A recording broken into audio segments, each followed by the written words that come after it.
Hey guys, I just want to start out by putting a massive trigger warning at the start of this video, as I am going to be going over some extremely sensitive topics and how they relate to my day-to-day life and what I've been experiencing over the past several years, to be real with you, but more specifically what I've been going through over the past few months. So just putting that out there now, and I'll remind you again once we get closer to it. I wanted to make this video for two primary reasons. The first is to explain where I've been the past couple weeks and why I was fairly quiet about it, why I didn't really say too much.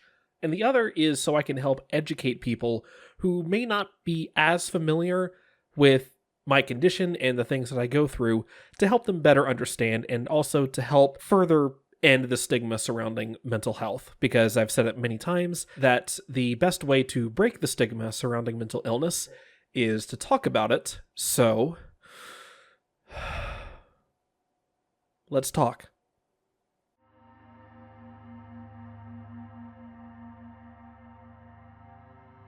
For y'all to really understand what it is that I go through, you need to understand a little bit more about what depression actually is and how it can affect me from day to day.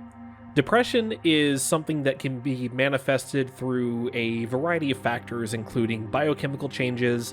It could be genetic, having to do with your personality, or even exposure to certain environmental factors. According to the article on depression on psychiatry.org, symptoms of depression can vary from mild to severe and can appear differently in each person. These symptoms can include, but are not limited to, feeling sad, irritable, empty, and/or hopeless, losing interest in pleasure and activities you once enjoyed, a significant change in appetite, eating either more or less than usual, sleeping too little or too much, decreased energy or increased tiredness or fatigue, increase in purposeless physical activity or slowed movements or speech that are severe enough to be observable by others, feeling worthless or excessively guilty, difficulty thinking, concentrating, forgetfulness, and/or difficulty making minor decisions, and finally, and here's where that trigger warning comes in, by the way, thoughts of death, suicidal ideation, or suicide attempts. In my particular case, my symptoms can also include acute awareness of my own mortality. This one, by the way, is a waking hell when I'm experiencing it. Increased desire to drink. I'm going on 3 years sober. I am not breaking that streak. And the temptation to mix alcohol and pills, something that is extremely dangerous to do. Now, if all of that didn't already sound scary enough, the worst part is that many of these symptoms can manifest simultaneously. And it was the simultaneous manifestation of many of these symptoms that led to what happened to me a couple of weeks ago.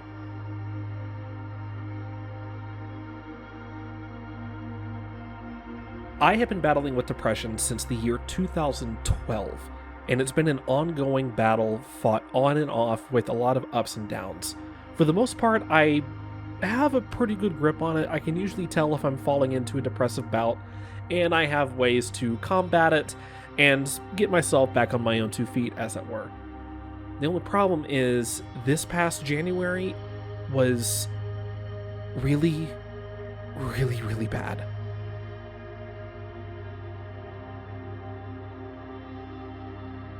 I experienced no less than 3 personally traumatic events in the month of January alone.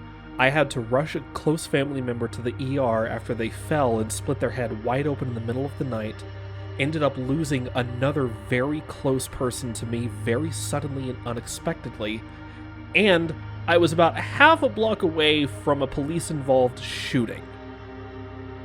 Yeah, that, I'm still kind of unpacking that one.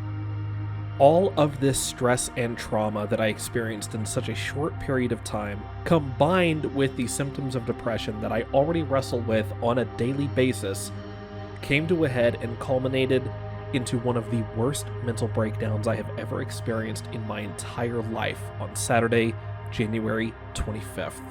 Just to give y'all an idea as to how bad this was, I was on the verge of calling 911 for myself because in the middle of that breakdown, I suddenly became fearful that I was going to make an attempt on my own life and that I wouldn't be able to stop myself. I am pleased to report that that didn't happen, no attempt was made, and I am okay. It's also worth noting that this is not the first time that I've gone through something like this. The most recent episode like this happened back in September, though it wasn't nearly as severe. The only other one to happen before that was all the way back in 2015, when once again I was faced with a mental breakdown so severe I was actively having intrusive thoughts of self-harm or even attempting to take my own life. That was a very dark day in my history, and it's not one that I really like to remember or dwell on.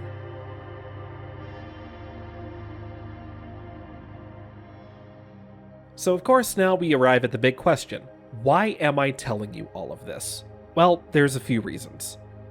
First and foremost, I want to make it clear that I'm not making this video or telling this story because I'm looking for attention or seeking sympathy. That's not what any of this is about. I'm making this video because I want people, especially neurotypical people, I can't talk today. Oh my god. I want people, especially neurotypical people, to understand that depression is not just having the blues or feeling down or I feel sad today. It is so much more than that. And I really, really wish that more people understood just how complex this condition really is.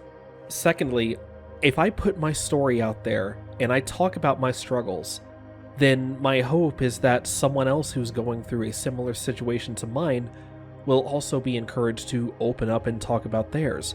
Maybe not necessarily open into the public, but to someone they trust, if they have a counselor or therapist, or if they trust their parents enough to talk to about this. I understand not everyone does, and that's okay. Mental disorders such as depression, anxiety, ADHD, all of those things, they cannot get better until we start talking to ourselves and people that we trust about them. As soon as that dialogue and that discussion opens up, so does the door to treatment and getting better. I'm recording this video roughly a week or so after this latest episode happened, and I'm honestly still physically recovering from it. This breakdown was so severe and took so much out of me physically that for the next couple days after it happened, I actually had to use a cane to be able to walk.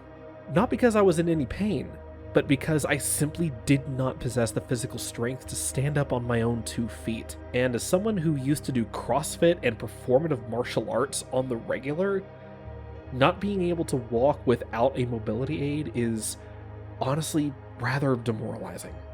Oh my god, I used to do CrossFit and performative martial arts. What happened to me? All of this to say that while my recovery has been slow, I am recovering, and it's going to be a bit before I'm fully back up to full strength, but I am getting there, and I have an incredible support group to help me get there. Streams on Twitch may continue to be, well, non-existent while I work to get my head back in order. Honestly, it's a miracle that I even had the mental energy and stamina to record this video here tonight, but I'm glad that I did. But just know that I haven't forgotten about you guys. I am getting better, and I can't wait to get back in the saddle very soon. I had a lot of really, really fun plans for this year, and I'm not about to throw those away. So just y'all wait. I'll be back when I'm ready. Thank you for your patience. I love you all. Mwah.